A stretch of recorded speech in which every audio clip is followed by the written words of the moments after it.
আর এবার এক আজব কাণ্ড দেখুন, বার্ধক্য ভাতার টাকা চলে গেল কিনা প্রতিবেশীর অ্যাকাউন্টে। নন্দীগ্রামের আহমেদাবাদের ঘটনা, চাঞ্চল্য ছড়িয়েছে এই ঘটনায়। অবশ্যই বার্ধক্য ভাতার টাকা পাচ্ছেন না এক বৃদ্ধা, সরস্বতী পাখিরা। তিনি বার্ধক্য ভাতা পাচ্ছেন না, বার্ধক্য ভাতা পাচ্ছেন অন্য একজন, তার প্রতিবেশী। শুনুন কি বলছেন।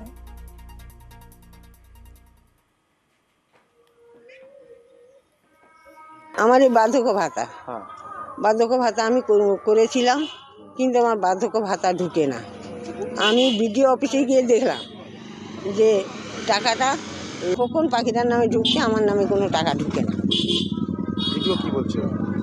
ভিডিও বলছে তো যে এখন ভোট এসে গেছে, আমি কি করব বলুন। আচ্ছা তবু দেখবো বলতে আমি পালিয়ে এসেছি। কথা বলবো সুজিতের সঙ্গে। সুজিত, আশ্বাস তো পেয়েছেন এই বৃদ্ধা সরস্বতী পাখিরা যে বার্ধক্য ভাতা পাবেন, কিন্তু এতদিন কেন পেলেন না? কার গাফিলতি? কোথাও জানিয়েছিলেন?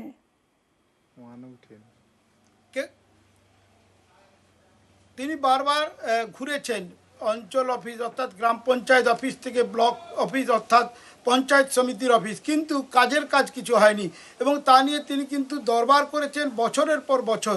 শেষ পর্যন্ত এই কয়েকদিন আগেই কিন্তু সবটা সামনে এসেছে।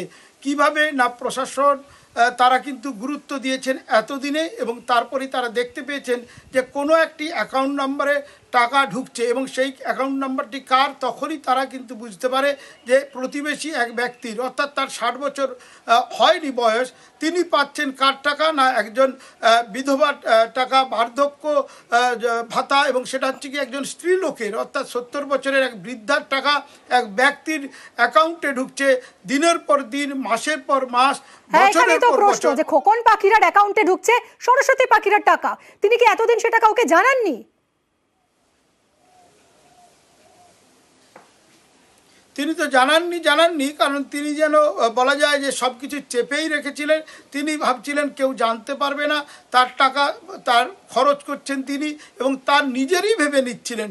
এই যে বিষয়টি, তার যেমন একরকম দোষ আছে বা তিনি অভিযুক্ত হিসেবে প্রশাসনের জিজ্ঞাসাবাদের মুখে পড়েছেন, কিন্তু প্রশাসনিক দপ্তরে বারবার তিনি গেছেন, তারপরেও কেন এভাবে তার কথাকে গুরুত্ব না দেওয়া, সেটা কিন্তু সামনে তুলে আনছেন মানুষজন। তারা কিন্তু ক্ষোভও জানাচ্ছেন। তারা বলছেন একজন বৃদ্ধা, তিনি লড়াই করছেন ভিক্ষা করে, মিমি তিনি কিন্তু সংসার গুজরান করেন, এবং তার বাড়ির ছবি দেখো, তার যে বলা যায় তার চেহারা দেখো কতটা অসহায়, তার যে কত কষ্টে আছেন, তার নিজের প্রাপ্য তিনি আবার একদম 2020 সাল থেকে আজ অবধি যে টাকাটা তার প্রাপ্য ছিল বৃদ্ধার সরস্বতী পাখিরার, সেই টাকাকে তিনি ফেরত পাবেন।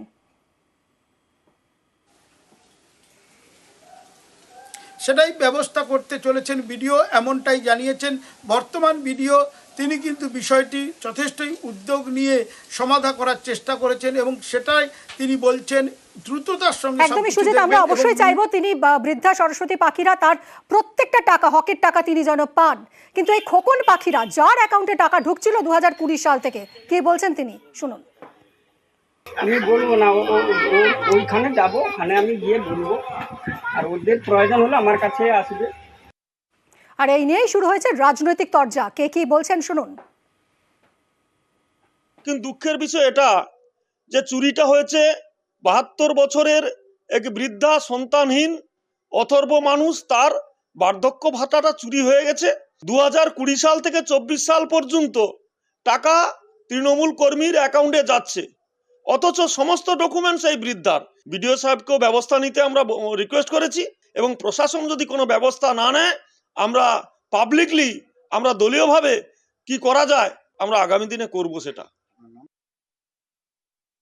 বিজেপি দুর্নাম করার কাজ দুর্নামই করে, তৃণমূলকে কলঙ্কিত করার করে।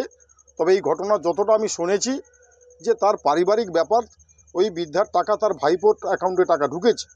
এটা প্রশাসনিকভাবে ত্রুটি হতে পারে, তা বলে তৃণমূল কংগ্রেসের কোনো নেতার নামে টাকা ঢুকেছে এটা তো কেউ দেখাতে পারবে না। ওরা এই করতে করতে দেখবেন লোকসভার ভোটে বিপুলভাবে হেরে বাড়িতে ঢুকে যাবে।